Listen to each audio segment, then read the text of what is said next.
Right hand and follow after me. I state your name of your address. I, Andrea Manuel, of Impogong Pinok Itucal, Having been appointed to the position of your position.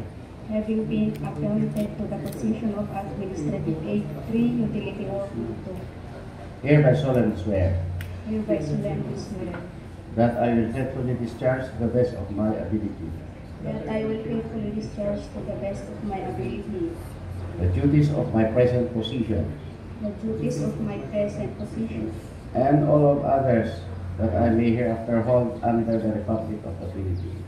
and of all others that I may hereafter hold under the Republic of the Philippines, That I will bear true faith and allegiance to the same.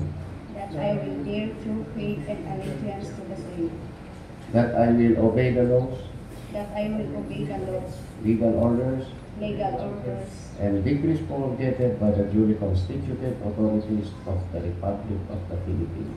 and decrees promulgated by the duly constituted authorities of the Republic of the Philippines, And that I impose this obligation upon myself voluntarily, and that I impose this obligation upon myself voluntarily, without mental reservation or purpose of evasion.